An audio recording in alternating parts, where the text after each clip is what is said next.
That's funny. Oh, no, I don't let my... Hey, Belford, I might.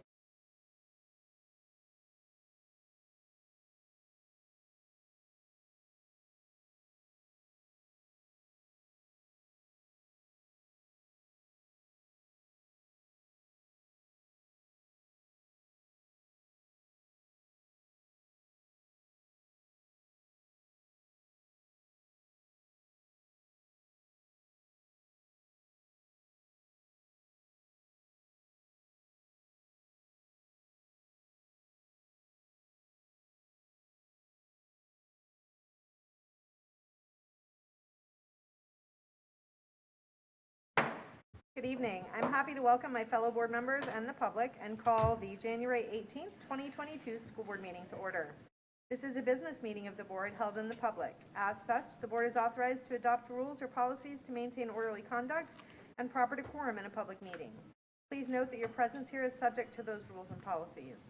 Pursuant to Florida Statute 877.13, it is unlawful and a misdemeanor of the second degree, punishable by up to 60 days in jail and a $500 fine, for any person knowingly to disrupt or interfere with the lawful administration or functions of any educational institution or school board, or knowingly to advise, counsel, or instruct any school pupil or school employee to disrupt any school or school board function or activity on school board property.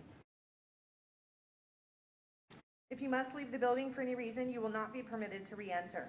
The appropriate place for public participation in the meeting is during your individual public comment opportunity as identified in the agenda. Outside of your individual public comment opportunity, your role in the meeting is as an observer. I will ask persons deemed to be knowingly or intentionally disrupting this meeting of the school board of Brevard County or not complying with policy to stop or leave. If persons receiving the warning choose not to follow my instructions, I will instruct Brevard County Sheriff's deputies to take any law enforcement action they deem appropriate, and you may be escorted, detained, or arrested depending on the conduct. Persons who refuse to depart after a warning may also be committing the crime of trespassing, in accordance with Florida Statute Section 810.08. These statutes apply to conduct on all school board property, which includes this boardroom as well as the outside of this building to the sidewalks. If you continue to cause a disruption, you are advised that you are in violation of Florida State Statute 877.13, or if you fail to leave the premises after being warned by the Sheriff's Office, you are committing trespass, and the board has authorized the Sheriff's Office to enforce these rules. In the event multiple individuals fail to adhere to these expectations and board business cannot continue due to disruption, I will call a recess and request that the law enforcement officers present clear the room of attendees. When the room is cleared, the board will return and resume their meeting with no public present. Those who are signed up to speak will be seated under the front entry area and called in when it is your time to speak. Mr. Gibbs, would you please call roll? Misty Belford, Present? Katie Campbell, Present. Jennifer Jenkins, Present. Cheryl McDougall, Present. Matthew Susan. Present. The board will now hold a moment of silent reflection and invite the audience to join.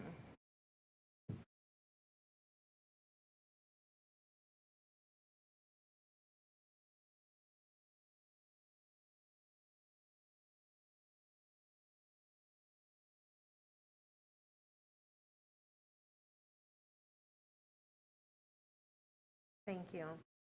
Please stand for the Pledge of Allegiance.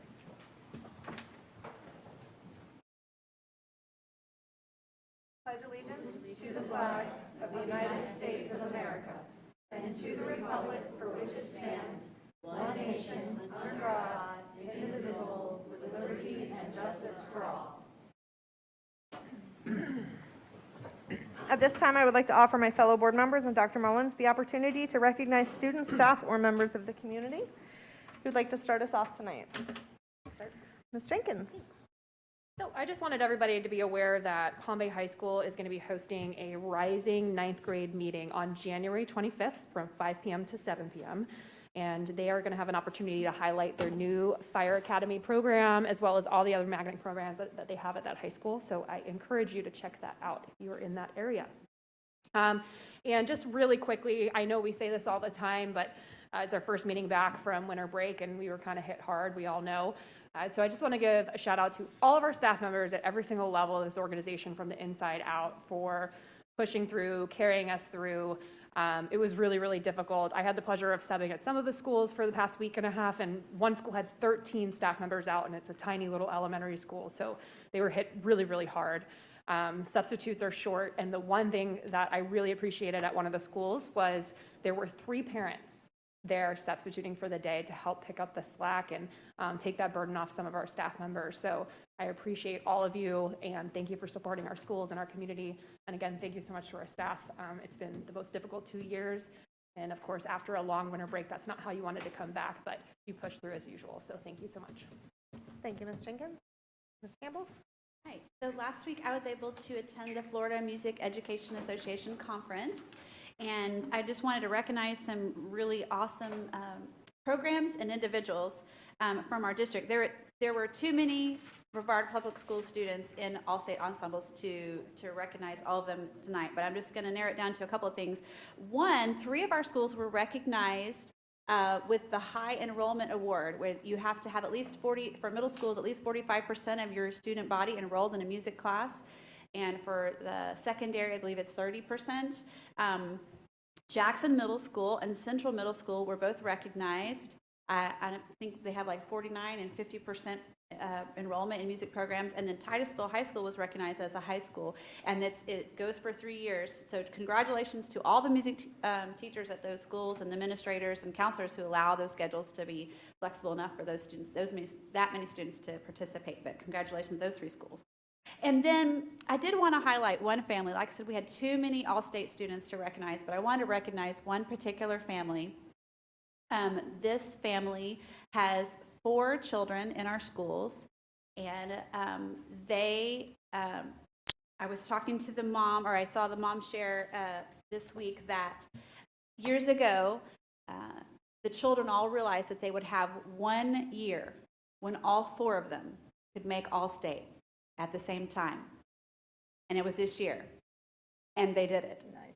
So I wanted to recognize the Smith family. They're in the Meadow Lane Central Mel High feeder chain. Allie Smith, who's a senior at Mel High, made the reading chorus, which is the best sight reading scores in the state of Florida for high school students. And Sammy Smith made the concert choir. Drew Smith, who attends Central Middle School, made the treble middle school choir, and then Eve Smith made the elementary school chorus, and I believe was the only BPS elementary school student in elementary school chorus. So congratulations to the Smith family. That's quite an accomplishment. Yes.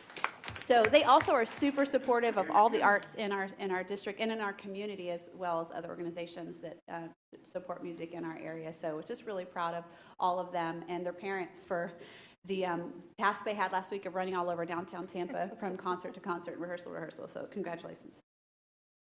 Thank you, Ms. Campbell. Mr. Susan? Yeah, thank you. First off, I wanted, tonight we had a GPS monitoring on for our buses, and it's coming across as a contract.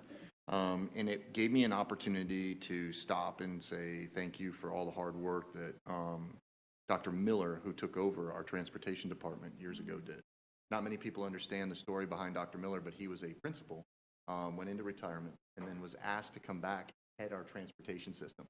And just the same as Ms. Jenkins was talking about substitutes, our bus drivers are in the same situation. Our buses, not many people understand, but we had to cut back on some of our buses years ago, and our fleet was very old. So he came into a situation, he's done an amazing job, and it gave me an opportunity to just say thank you to Dr. Miller for his dedication to coming back off. And we're at that point in our community right now where we're asking those who have given so much to give a little bit more. And the reason is that we are in one of the worst situations when it comes to COVID and all of our people out and our people, it's a bad situation. So thank you to Dr. Miller, and thank you for his guidance. The other thing is I want to thank Russell Cheatham for the new color on the front. Many of you guys are coming through. Notice that we've started doing some construction in there, and it was Russell's idea to put the green up there. And going forward, we may paint some more corridors in the area, that lighter tint green. So I just want to say thank you, Russell, for all your hard work and dedication to that. Also, Dr. Mullins and I, can we talk about the trades tour yet? Or okay. So last December, I went to O'Galley and said, let's just start showing off our trades. We've got to get moving, right? Because there's businesses out there that don't know what trades we have, and the trades can't connect to the businesses, and the kids are inside there, and they need jobs, right? So these kids are graduating with certifications, and then they're going to work at McDonald's, some of them. So we need to connect our businesses to our trades. So I just ran out there, and Dr. Mullins came, and we went through 3 of the trades, got 10,000 views in 2 days, and I had people coming up to me from Viera Regional and all that stuff. Now, that kind of spurred it, like, okay, so just running up there, going online and showing off the trades is one thing, but Dr. Mullins is like, okay, let's sit down and really plan this thing out. And so now, literally, we're going to make an announcement. The details are coming, but there's a very good chance that almost all of the CTE programs in this county are going to be viewed, and you're going to be able to see what we got. Because many of you hear from us saying that we've built great trades programs, but not many of you have actually seen them, nor the kids that are so qualified to work that haven't gotten an opportunity because our business owners don't know about it. So we're putting together a big package, and we're going to go, I think we can announce that we're doing Viera High School February 1st, we're doing Rockledge High School February 9th, and then Melbourne High School later on in February. We're showing off a lot of those programs, and we're inviting the businesses and individuals to come on the tour, and it's going to be fun. So thank you, Dr. Mullins. Many of you don't understand, but if there's a person in the state of Florida that deserves credit as a superintendent for trades, it's Dr. Mullins. And the reason for that is that he has dedicated so much capital allocation. He put together a person for trades just for apprenticeships. That's all the person works on. He's restructured a lot of that under Dr. Sullivan for that department. There's a lot of credit that goes to Dr. Mullins. Machine shops, aviation, everything has gone under his watch. So thank you, Dr. Mullins, and I'm looking forward to our tour together. So. Yeah, I'll go ahead and add to that. You know, just to clarify, we're going to be offering tours across all of our high schools. So we'll be sending out exclusive invitations to our business community to come alongside, learn about our programs, and then we're going to make a shameless ask to either be part of our industry boards as part of our schools, as well as step forward and provide internships for our high school students. So it's a very exciting initiative, and you'll be hearing more about it. Mr. Brune and is going to be pushing out Facebook videos and so on. So even if you don't have an invitation to the tour, you'll have an opportunity to see up close exactly what's happening in our trades programs and our CTE programs across the district. And the key is to stop talking and get to work, because a lot of our businesses are talking, a lot of our people are talking, but they're not offering the internships. So it's a selfless ask, but it's also me saying, there's many other communities where the business takes the kids in to train them so that they have the experiences. And in some businesses, they say, well, we just don't have enough time. It's just too much of a burden. It's society in the future. Our kids are getting outpaced right now by every other major developing nation in many areas. And it's up to us as a community to make that comeback. So it's going to be a little bit of a shameless, but it's also going to be kind of a let's go and stop talking and get to work. Because if there's one thing I hate is business owners coming up and saying, we need more trades. Oh yeah, we have them. You need to hire our damn kids.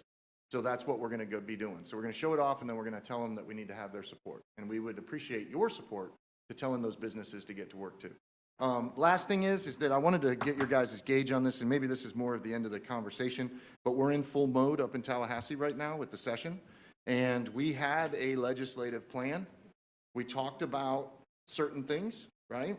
Our fire school, we have all of those things. I'm in Tallahassee once a week now, and I would like to, I don't know if did we ever officially vote and support the legislative agenda and send it up to Tallahassee? We did that already, right?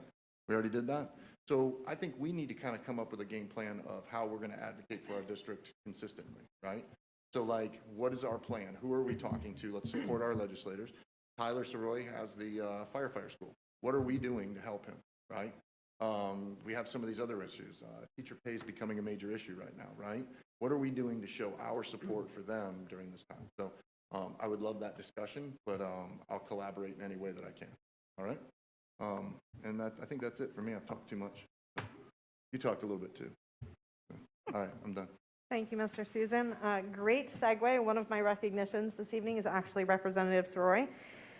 So when we came back to school and we started seeing significant absences as a result of potential COVID infections, and there was so much difficulty in getting tests. We had, for example, in our North Area Bus Depot, almost half of our bus drivers were out the first week of school. Not all of them COVID, but people couldn't get tests. And so I reached out to Representative Soroy and said, hey, is there something that you can do to assist us? He called me back within 5 minutes and said, here's a number at Brevard Health Alliance, call them. Called Brevard Health Alliance. Within 30 minutes, we had a guarantee of tests coming in an hour. Dr. Mullins and Dr. Theddy and the staff jumped on it and made arrangement to pick those up the next day so we could have tests available for our folks. So we are certainly blessed to have a good relationship with our representatives here in Brevard, and you know, we think about all of the education issues, but they help us with lots of different issues. And so many thanks to Representative Soroy, as well as Brevard Health Alliance for helping us get through that stretch of challenge. Not that all of the challenges have gone away, but it was a big help at the time. And then also wanted to give a shout out to the city of Cocoa, who did their annual economic development breakfast this week. Dr. Mullins, myself, and several of the staff members were able to attend. And if you've never attended that, it is such a great experience to see what they're doing within the city of Cocoa, to understand the challenges and the things that they're doing to overcome it. And Dr. Mullins was so excited about the internship situation that he did get up and talk to them about our CTE tours as well, and really pushing that and encouraging them to get involved. So we thank them for that opportunity to promote how all of the great things going on in the city of Cocoa can also assist in addressing some of the challenges that we have in the district as well. And then was just going to do a quick reminder, and Mr. Susan has mentioned, legislative session has resumed. There's an awful lot going on. I encourage you, go on, sign up for updates from the various committees. There are lots of things moving and lots of things moving fast. We are blessed to have Representative Placencia, who's put forward the teacher pay issue as well as the assessment issue. So we want to make sure that we reach out to him and thank him and see what we can do to support, as well as many others. So I think that is all that I have at the moment. So that is going to bring us to the adoption of the agenda. Dr. Mullins. Before Ms. Belford, before I do the agenda, do you mind if I take a couple moments and just do some recognitions? Yes, so sorry. First, I'm very excited to share, and the board is certainly aware, we just launched the Harriet V. Moore Center curriculum initiative with our 4th, 8th, and 10th grade students. And we began this week field trips for our 8th grade students to the Moore Center. So very excited that our own students will have the opportunity to learn about our own local history, the legacy of the Moores and their contributions to the early civil rights movement, and how they made an impactful change in our community, not albeit 70 years ago. So very excited, and I want to express my appreciation to our teachers who have taken on a new curriculum. Our resource teachers and the curriculum writing team did an absolutely fabulous job of coming together and really bringing together rich historical learning opportunities for our kids. We're in the process of doing the training for teachers so that they can be adequately prepared to deliver that for our students in the coming weeks. So thank you for our teachers taking this on, and look forward to them doing a fabulous job on that. Also, want to just highlight, if you haven't been made aware that you haven't seen the paper, you haven't looked at our website, you need to go out there and just know that we are formally celebrating our Teachers of the Year, our Employees of the Year, our Rookie Teacher of the Year finalists, our Emerging Teacher of the Year finalists, our Administrators of the Year. With February 1st, we have the Employee of the Year recognition dinner at Rockledge Country Club. Very excited to celebrate our Employees of the Year, followed by our Teacher Summit for all of our Teacher of the Year recipients. We're bringing them together for a day of professional dialogue and exchange, and really elevating their recognition as Teachers of the Year and giving them an elevated voice and giving us feedback, as well as collaborating with each other at the summit. And then the next day in the evening, we have the ABC, or Applauding Brevard's Champions Awards, where we recognize our Teacher of the Year finalist as well as our rookie and so on. So stay tuned. There'll be highlights of that on our website as well as in the news media as we go through that. And then finally, I do want to do a special recognition, and this goes to the testament that has already been acknowledged of how our employees, Team Brevard, continues to rise above and go above and beyond.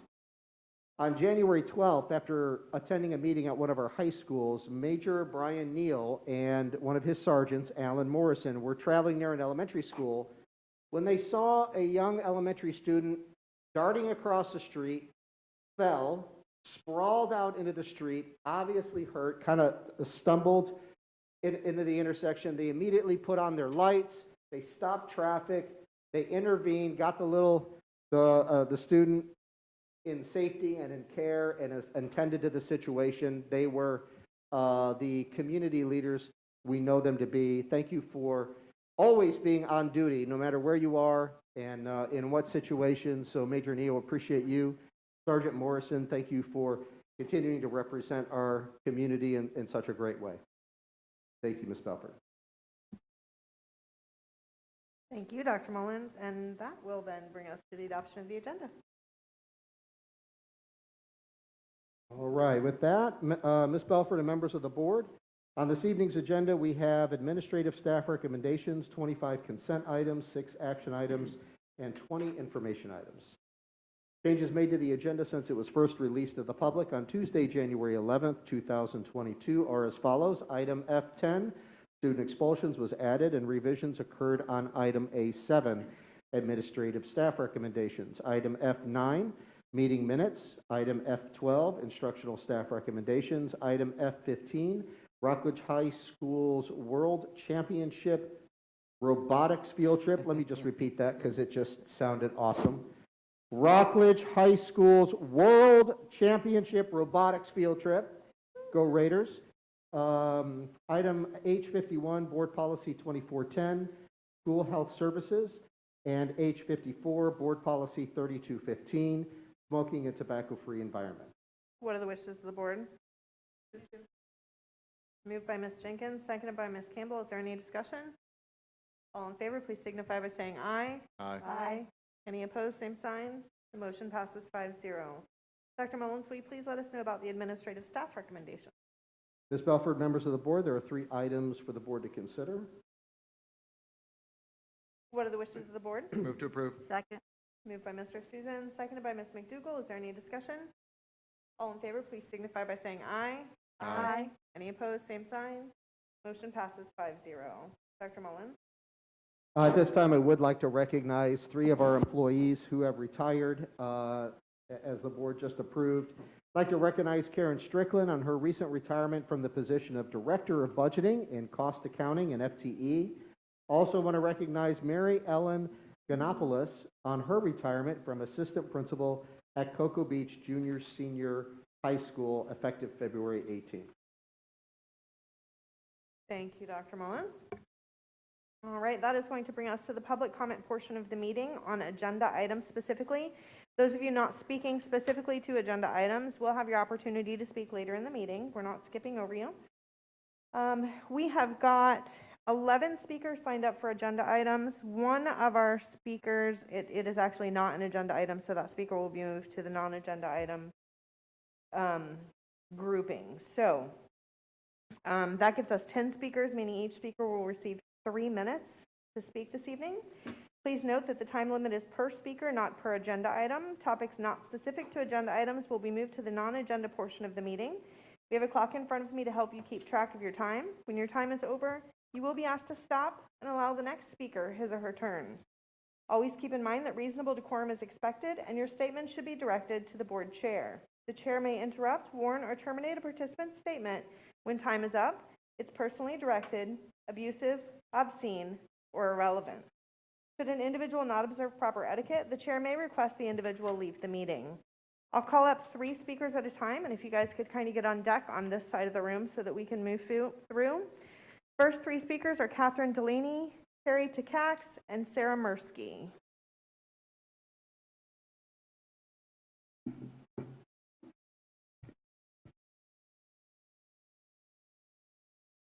My name is Katie Delaney, and I'm here to speak tonight about, I'm here to request that the loving guidance training for the teachers be removed from the schedule.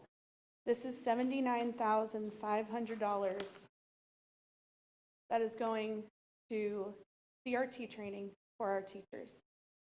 It goes right along with the Matthew Kincaid training that they got last year. This is continued racist training. If you go to the Conscious Discipline website, which is the people who run this training, it is very clear that this organization is far left. They have a whole page of their website dedicated to Ibram X. Kendi, a huge proponent of Marxism. This is a quote from him. The only remedy to racist discrimination is anti-racist discrimination. The only remedy to past discrimination is present discrimination. The only remedy to present discrimination is future discrimination. This man pushes hate. Dr. Martin Luther King Jr. said this: returning violence for violence multiplies violence. Adding deeper darkness to a night already void of stars.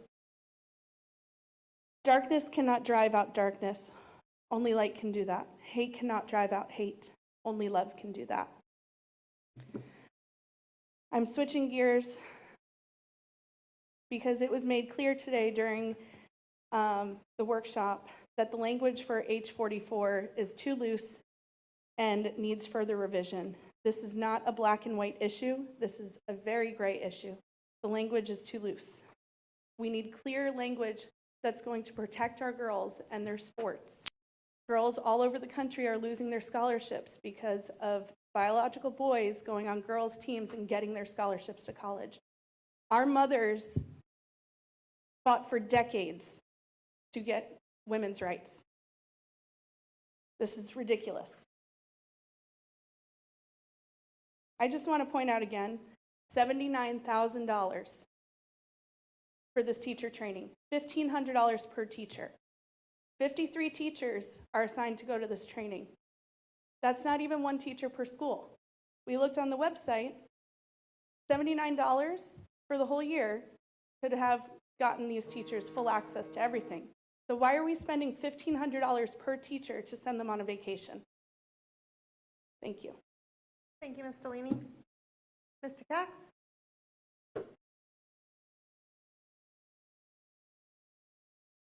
Hello, thank you. I decided to bring a visual representation of today's agenda, which, when you go through everything, is 1,300 pages. Crazy, we get 1 week to go through this, which is where some of us found the seminar that Mrs. Delaney was just talking about. How is it expected that community members can go through this and see what's going on in our schools in 7 days? I mean, there's this science book from our district. There's a Bible that's 1,200 pages.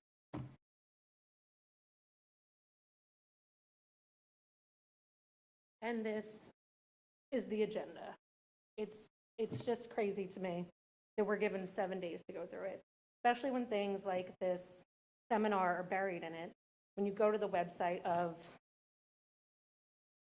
Conscious Discipline, there's critical race theory, there's Ibram X. Kendi, literally what our governor has told you not to do. That's what these teachers are going to be trained in.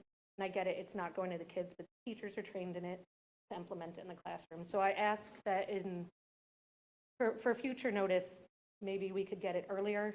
I know you guys get it 14 days out, or maybe it could be smaller and more transparent. Thank you. Thank you. As Sarah's approaching, our next three speakers will be Danielle Jackson, Amanda Martucci, and Stell Bailey. If you all wouldn't mind getting on deck. Sarah, whenever you're ready. Yep. Good evening, Madam Chair and Board. Happy New Year. I'm Sarah Mirsky, taxpayer, registered voter, recent college grad, wife, and mom to 2 children. I'm in District 2 for School Board. I'm speaking on 4 agenda items tonight. Agenda item H41, I am glad that the school board is coming into compliance with their policy to align with state law on the Parental Bill of Rights. However, I am concerned about a lot of the language for this particular agenda item fitting along with federal language or laws. So I would actually like for this to be reviewed by our Attorney General, just to give our board guidance on that. I'm going to move on to agenda item G37B, the Loving Guidance Training. I'm confused as to why BPS staff would need this type of training. When I looked up the organization, I only saw mental health credentials for one person. I want to make sure this type of mental health training is unbiased and with all the trainers are licensed mental health professionals. This organization seems to be aligned with a partisan extremist political agenda. There are numerous examples of this on their website and on their social media pages. I want to know what the purpose of this training is, how it aligns with state and executive order, and the directives of the Florida Department of Education. Also, if this training is needed, to make sure our tax dollars go towards nonpartisan, well-qualified licensed mental health professionals for training for our BPS staff members and teachers. If someone could get back to me on this, I would appreciate it. H44, agenda item. Let's table this issue and see what our state attorney general's guidance on this is as well. Let's have our attorneys for the school board also study the Fairness in Women's Sports Act, F32. Let's make sure all of our tax money is going towards the correct things. Thank you. Thank you, Ms. Mirsky. Ms. Jackson. Hi, good evening. I'm here to address the Apollo Imperial Estates rezoning on the agenda. I'm not going to stand here and reiterate what I wrote in my survey response. I trust that you guys all read those. I just want to emphasize that these kids have been through enough in the last couple of years, and there's no end in sight for this pandemic. The only constant my son and our family really has had for the last 2 years is the community he shows up to at school every day. I know you think the 2-year plan allows for some choice, but like most working parents, that is not the case for us. We rely on bus transportation. Families that rely on the bus will be put in a position to rely on other families for transportation, which would create a financial hardship, as in paying for carpooling gas money to other families that are taking my kids to and from school every day, in an economy that isn't getting any better either. At one point in my childhood, I was moved to 5 schools in 6 years, and I can tell you that it negatively impacted the social aspect of growing up. I promised my kids that they would not have to change schools and would grow up with the same friends and school staff they start with. Please consider not changing these boundaries, as there is no benefit from most of the proposed section in the district or the distance to either school, and both schools are overfilling and struggling to keep staff right now as it is. Thank you. Thank you. Ms. Martucci?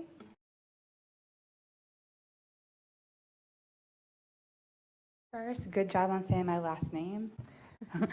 I did read an email, so I just want to touch base on some of the stuff I said. We live on the same street. My daughter is friends with her children, and we had an expectation that her children would watch out for my little girl in school. And then we hear the Apollo things changing to Imperial. If they have to leave, they already know the kids in the school. They already know the teachers in the school. They know where to tell her to go, and because I won't be there. So I don't think that it's a good idea to change it to Imperial, because we know nothing about that.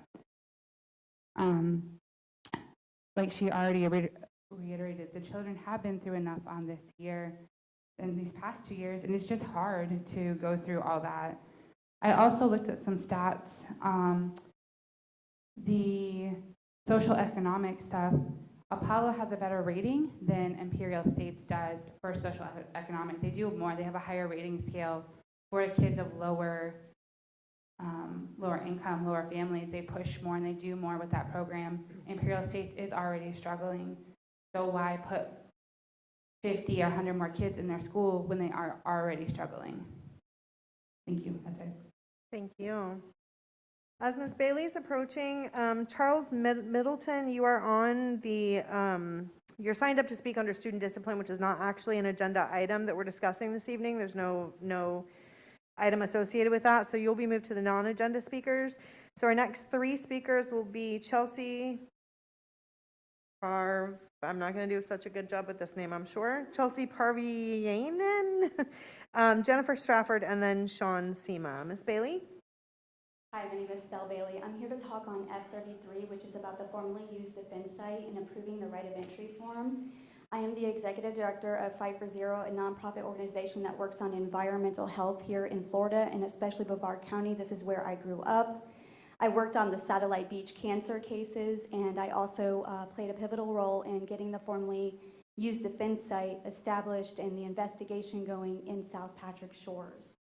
I'm also a co-facilitator of a national PFAS contamination coalition and the community liaison for the Academy of Sciences. So I do a lot of work in environmental health, and in early 2019, we went to Washington, D.C., and we talked to Congressman Posey, showed him data, documentation, scientific evidence, testing results that we had did in the area concerning, toxins in the water, and we found PFAS, which is a forever chemical. It doesn't break down, and the reason why we call it a forever chemical is that it's still there after decades. We're working on Department of Defense contamination, and I just really, really want I know that you guys inherited this issue, that this is something that, decades ago, people did not address. And you have the opportunity to do something right and to get us scientific evidence and this community some closure by getting this information. We do know that children are most susceptible to environmental exposures. They take in more, they're developing, and they have multiple exposure pathways. So if we can just get answers on this situation, we don't want this lingering any longer. It's already gone on for way too long. The Department of Defense knew that these chemicals were dangerous, and we know that they have high pollution issues. Since the 70s, they knew that PFAS was a harmful chemical, and they continued to use it knowing that it was harming the environment and humans. The potential of exposure of toxins is there, but we won't know without scientific evidence, and we believe in getting the science behind this. We don't want this lingering, again, over the community of unknowing. This is our kids we're talking about. Fight for Zero does offer the school board an opportunity to collaborate as well. We are looking to get drinking fountains with filters into the schools, and we're trying to work on a project and proposing that this year. So please feel free to reach out. Thank you. Thanks, Stella. All right, Chelsea?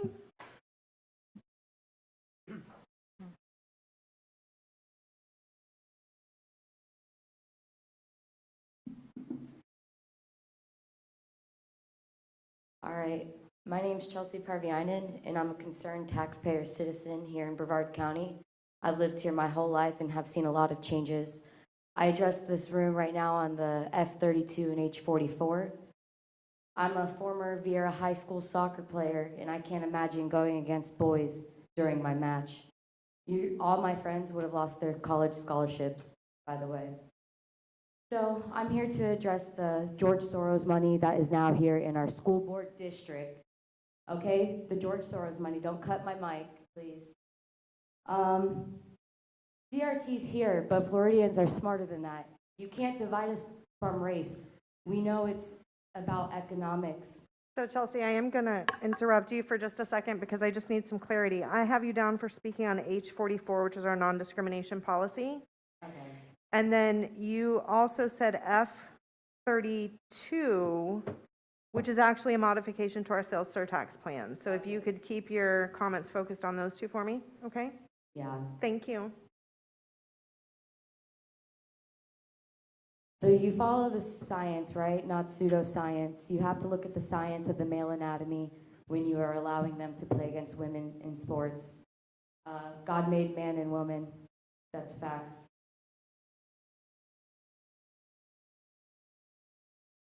Just please stop the grooming of our children. And that's all I have to say. Infowars.com, check it out. Thanks, Chelsea. Jennifer? Good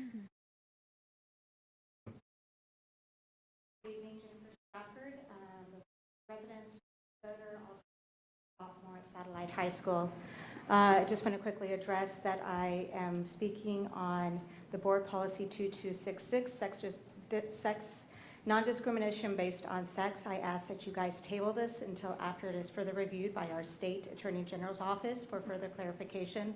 Seems to be a lot of gray area, and I think it really needs to be more explained out before a decision is made. We don't want another Loudoun County situation in our district here where boys are competing on girls' teams, boys that feel like girls are going into girls' restrooms, and girls that feel like boys are going into boys' restrooms, and possibly putting our students and our children, since it's all about the safety and health of the students like you guys claim, let's really just table this until lawyers and attorney general's office have to further look at this and decide further and discuss it further. Thank you. Thanks, Jennifer. And as Sean is approaching, our last speaker for agenda items will be Michelle Beavers, reminding the rest of you that signed up to speak to non-agenda, you will be called at the end, okay? Sean? Hey, thank you very much. I come in peace. I come to address the most safety-conscious school board in the United States of America. In February of 2016, my seemingly healthy 16-year-old daughter, who was an elite athlete and a cheerleader at Vieira High School, collapsed and died running on a treadmill. It's good news. I'm going to tell you. Thankfully, there were some people there that night that knew CPR, and they saved my daughter's life. My wife and I went to Orlando Medical Center, and we held hands, and we prayed over my daughter, and we begged God that if she would live, we would do everything in our power to pay it forward. July 19, 2016, I sent an email to our Brevard County School Board. Many of those members are no longer here. And I then met Mr. Matt Susan, who is an absolute powerhouse. I lived in District 4. Hey, Sean, I'm just going to ask you to keep it focused on the board as a whole for me, okay? Okay, Thank you. But You're I good. do want to lead up to it. I'm going to say real quick, I stood before this board and y'all passed a CPR and AED policy that led to us going to the state of Florida, and we've passed 3 state laws. We've passed 1 national resolution and CPR. I stood next to my daughter May of 2017. And I pointed out that because those gentlemen that night acted in a gym, I would one day watch my daughter get married and have a baby and graduate high school. Well, that happened. My daughter's a wife, and she's going to be a mother. And that's because somebody acted, and you all acted. You passed that policy, and then you passed an EKG policy. Is that me that's beating like that? But that policy was the first policy in the United States of America. And now we have a policy, a law that's in front of the Florida State Legislature. That law in Brevard County has saved 40 kids' lives. A kid in your district who was found to have the deadliest heart condition there could be because we identified that. His friends knew what to do when he collapsed and died, and they saved his life. This is the safest county in the United States. There's a lot of stuff that we talk about in this place. I watch it. But because of you all and your bravery, I know that when my kid gets off the bus, that he's going to have a chance. There's work to do. We need to update some policy. But thank you, and I want to say this publicly. Thank you, Sean. That this county needs to really be thankful for the safety that you do provide with our kids. The #1 killer on school campus Sean, I'm is gonna. sudden cardiac arrest. Thank you. Michelle.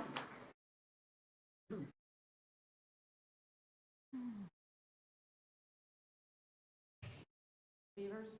I was going to talk a little bit about the AED policy. My kids, when they first started, when the littlest one started in school, they went to Pineapple Cove. And Pineapple Cove does not have an AED at the time. I wrote letters to Health First and got one donated so my kids could attend there because there's a cardiac condition that runs in our family. So although we have it in high school, I would like the board to consider having it in all schools, and especially charters. The charters are overlooked. They're kind of considered the black sheep of the family. Other schools are given these things, and charters have to purchase them themselves. I don't think that's very fair for the parents who have their children in these schools. And if you're wondering where that money could come from, if you didn't do that $79,000 training, you could use that money to put in AEDs to these schools, which would be a great idea because it's not just the kids who are at risk, it's all of our teachers and principals and staff that also could use these things. That's pretty much it. I would like you to consider revising your AED policy to include all these elementary schools and all these charter schools that don't have them. Thank you. Thank you, Michelle. Okay, that is going to move us to the consent agenda. Dr. Mullins.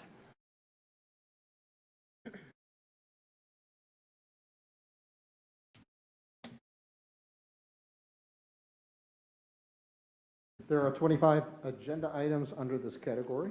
Thank you, Dr. Mullins. Does any board member wish to pull any item from the consent agenda? Hearing none, I'll entertain a motion to accept the consent agenda as presented. Move to approve. Moved by Ms. McDougall, seconded by Ms. Campbell. Is there any discussion? All in favor, please signify by saying aye. Aye. Any opposed, same sign. Motion passes 5-0.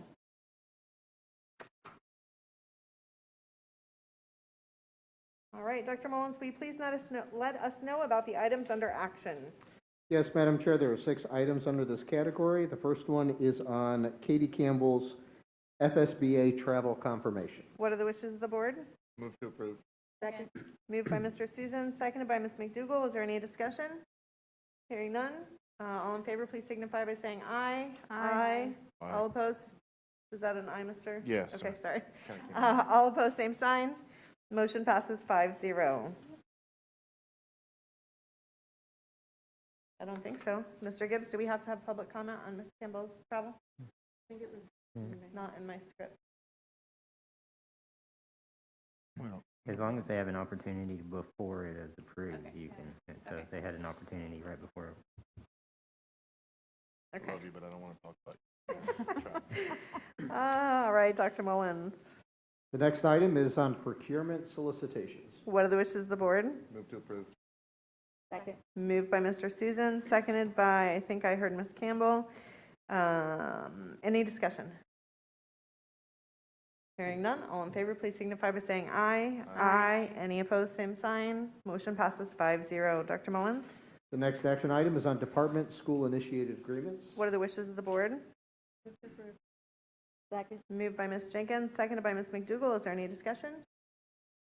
All in favor, please signify by saying aye. Aye. Any opposed, same sign. Motion passes 5-0. Dr. Mullins? Your next action item is to hold a public hearing and approve the secondary mathematics textbook adoption.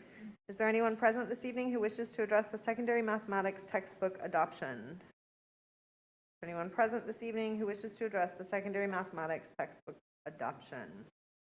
Hearing none, do I have a motion from the board? I shall move.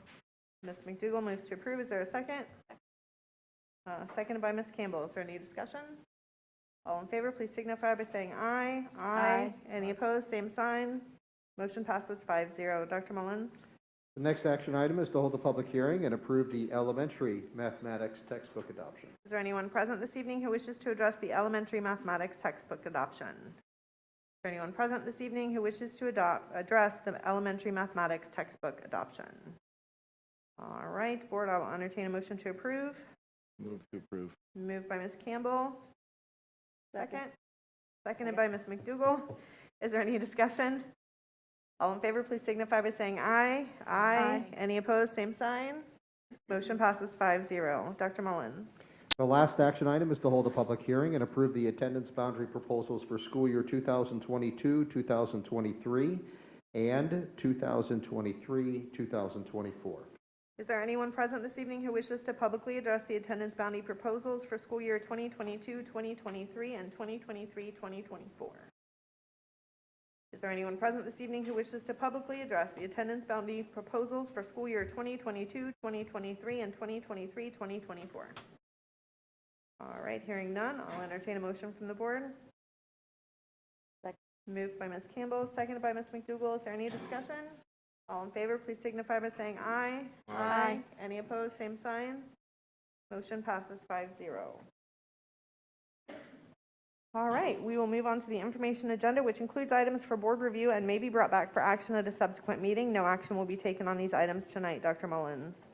There are 20 items under the information category. Does any member wish to discuss any of the information items?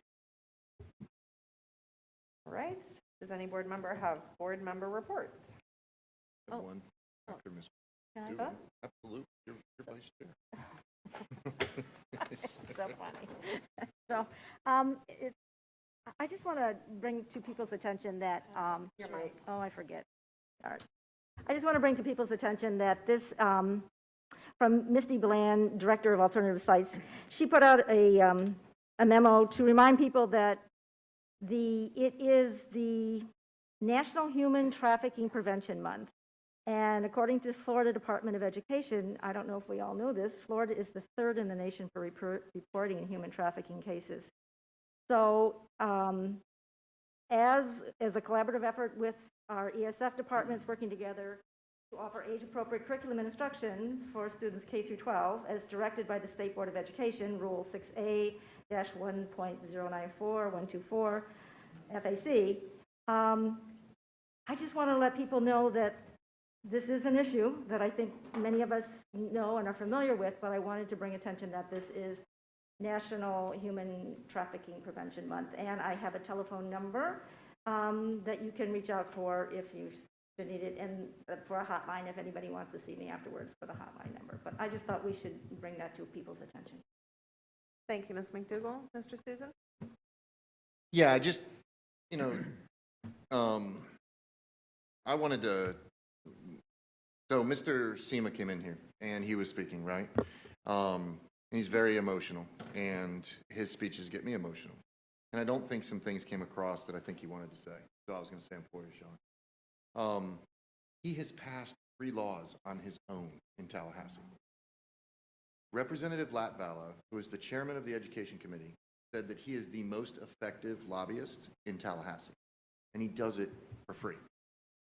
There is nobody more passionate about an issue, but there's also nobody more effective at getting things across the finish line. He came to us, and it's us. Thank you for the shout out to me, but they're part of the board is what made it happen. And we did something spectacular. And now it's moving across the state. There are people literally saving lives of individuals across the state of Florida for what you do, Sean. Not many people understand that there's something that just broke recently. The cost of a child, when they have a heart attack and are transported, is in between $250,000 to $500,000 worth of cost to both the family, the providers, and everything else. That's a massive thing that insurance companies don't want to pay. And instead, what he did was engage the insurance companies over in Orlando, and they actually have insurance carriers that are now going to add to their insurance policies a wellness check that includes an EKG test. I mean, to say that you're saving lives is one thing, Sean, but like to literally get insurance carriers to come out and say that they're going to do this to support you and the efforts of helping our children is incredible. He's now working with our district to put together our EKG response policies and everything else like we talked about the other day. But the reason I said all that is because the reason he's here today is not because he wants to be bragged about or tell us about how great we are. He wants EKGs for the whole state of Florida. And that's what he's here for today. And we found it to be one of the most prolific things that saved kids' lives. And we now have people in Tallahassee that don't think that this is a good idea. Like, hey, we should just make it optional and kids die. Literally, Sean is on a text, and every time I look at it, I cringe because it's either great things or something that happened across the state. The same people that say that we don't need it to be, that they don't need it and it can be optional and they don't have it in their school district have kids dying, and it's sick. It's literally wrong. And I want to thank you, Sean. I'm going to put my full force efforts behind working with you to get that thing across the finish line. And if we don't get it again, we'll keep going until we do. And more of the school district, Orange County, Suwannee County, us, Osceola County, many have all signed on. Citrus is on the line, Sarasota's on the line, Charlotte's on the line, they're all moving. And it's, the most important thing is saving these children, and you get credit, but we have work to do. So if part of what you guys say, even though it wasn't on the option, is to push this, we can do it, and we can save lives. And we're the first, right? I like being the first, Sean. First in the nation to have that policy. So that's it. Thank you. Thank you, Mr. Susan. Was tickled to see Sean show up this evening because I had a Facebook memory that popped up this week from the Heart Conference, Sean. And the young lady that spoke, her brother was the one with the heart condition. Such a dynamic young woman and doing great work alongside you. So it was funny when you showed up tonight. I was like, that's ironic. So thank you for the work you do. All right.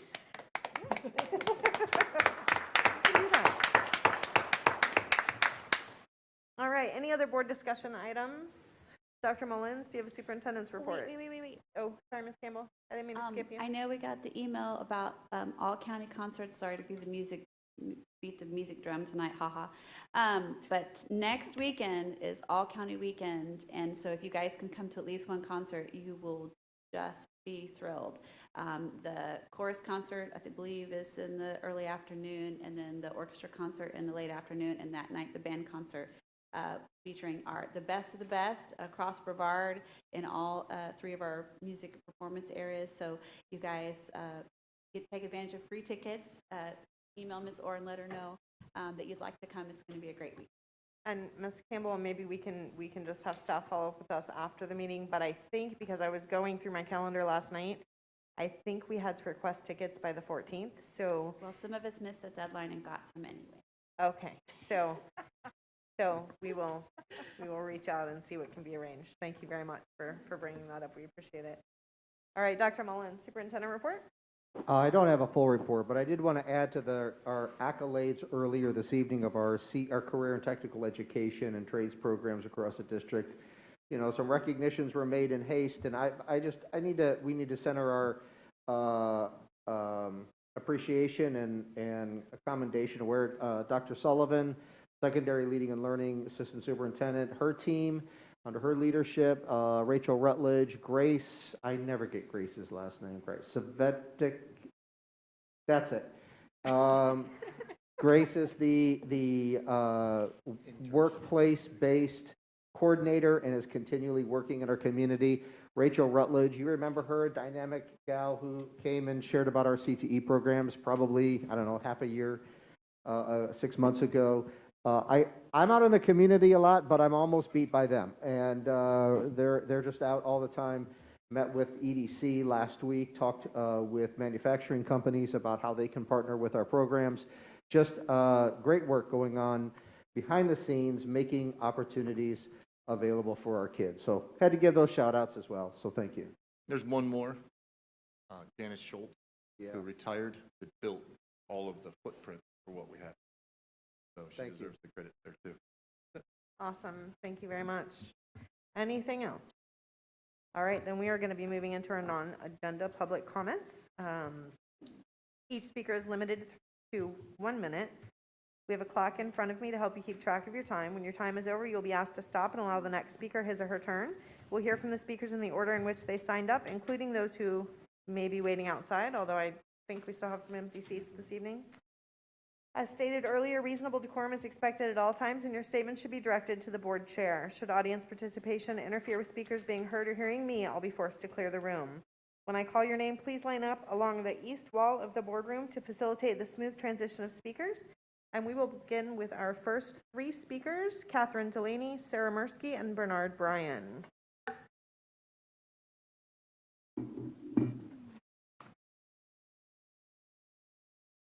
My name is Catherine Delaney. I'm here to ask about, just because I didn't have enough time before, this is a $500,000 service that it's not outlined what it is.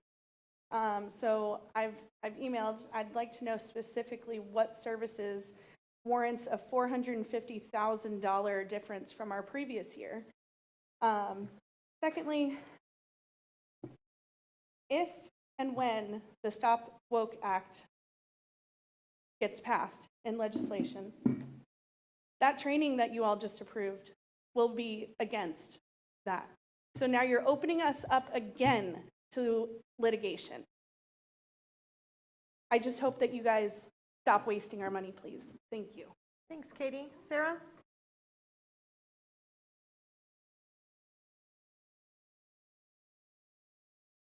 Sarah Mirsky again. I want to speak on the encouragement of mask wearing.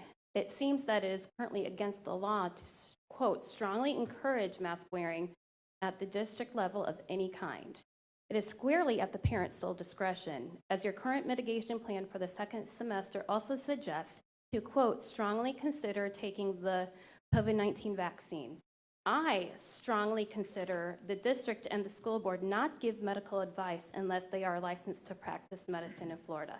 I strongly encourage the school board to come into compliance with the state law and the directives for the Florida Department of Education. Thank you.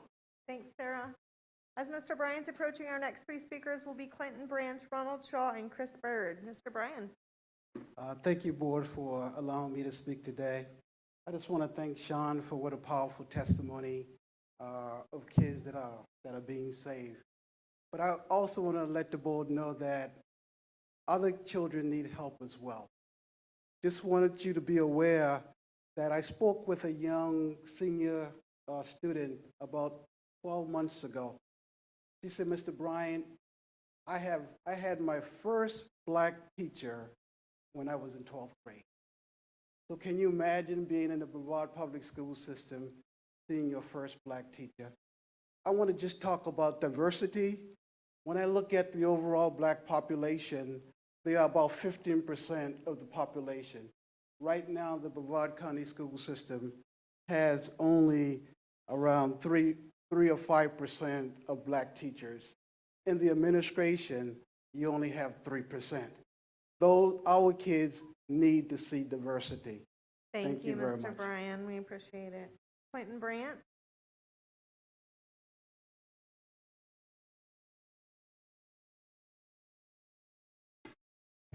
Good evening.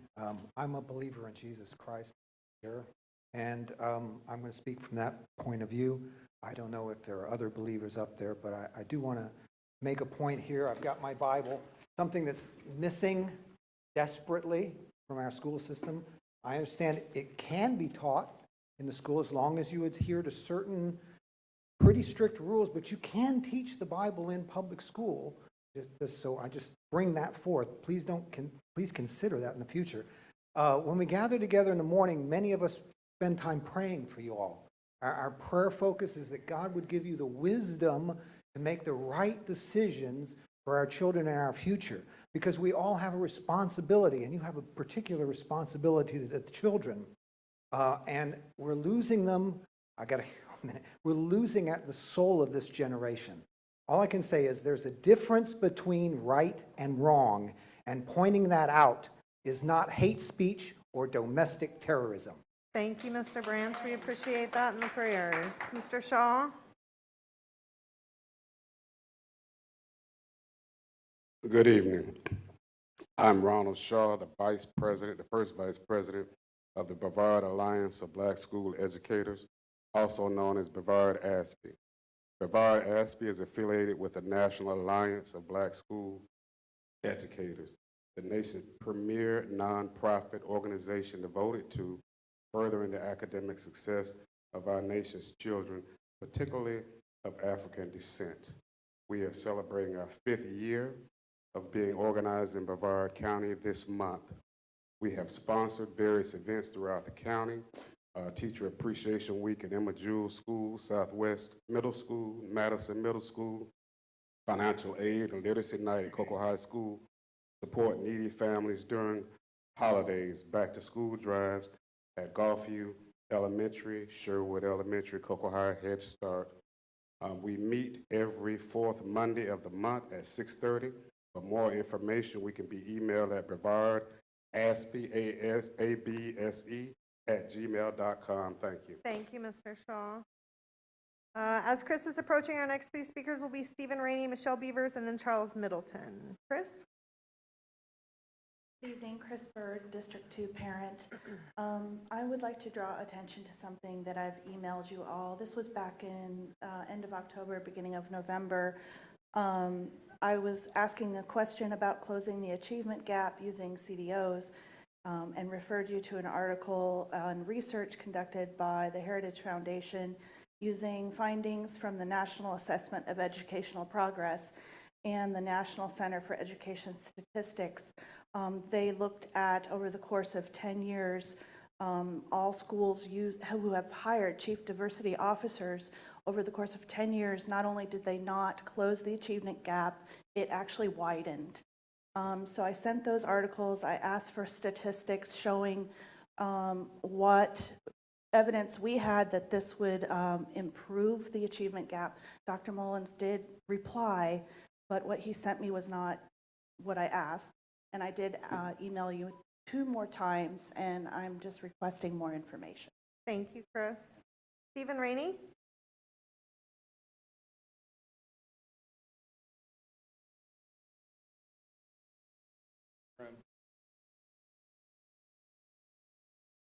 Give them a hand.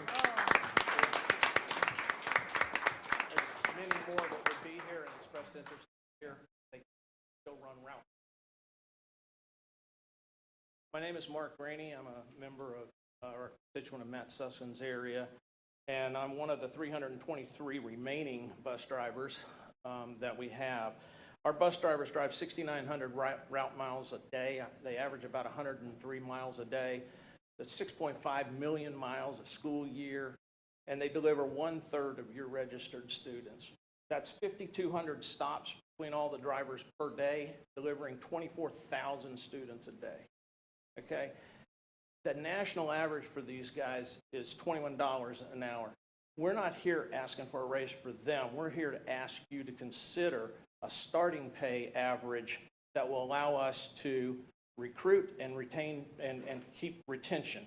Yes, it may affect them, but we need to be able to recruit more drivers. We're 60 drivers short. It is a bus crisis, bus driver crisis. It is not coming and it's not going. It is full blown and today.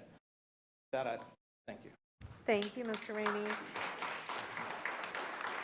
Michelle Beavers? Okay, super. Thanks, Michelle. Charles Middleton?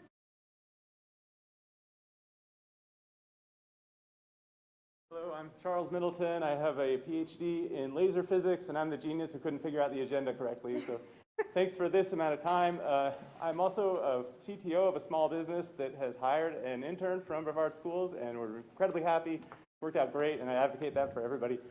I'd like to briefly talk about the school discipline and disproportionality among students of color. We've seen some real progress as we've implemented a district-wide discipline program and gone from a risk ratio of students of color being 3 times as likely as white students to be suspended to better numbers now, but there's still a lot of work to do and other metrics that we should be tracking to understand how the progress is being made and where we need to focus. And I look forward to working with the board and getting the data public and seeing how we can best help all of our students. Thank you. Thank you, Mr. Middleton. Feel free to reach out to any of us, okay? All right, that concludes our non-agenda public speaking. The board wishes to thank this evening's speakers. Your willingness to speak to us is very much appreciated. Anyone have anything else for the good of the order? Real quick. Mr. Susan, you know I already have the gavel in my hand, I did, right? that's why I caught it. There was a lot of concern about the conscious discipline. Just so everybody knows, it does not start until the summer. So if there's an opportunity for us to get conscious disciplines curriculum, what they're going to present, that we can make sure. We've made a dedication to our people that we will not teach CRT inside of our schools, and we won't do it in any of the trainings. So that has been said, that is state law. So we will make sure of that. Just so you guys know, it doesn't start until July. Plenty of time to review those things. And the Maxim Healthcare staffing, which was the one that did the staffing, there was some allegations that they might be work with other corporations. So I'm just going to ask Paul to work with me on making sure that that's good. That's all. All right. Thank you, Mr. Susan. Anything else for the good of the order? Hearing none, this meeting is now adjourned. Have a great night. Thank you.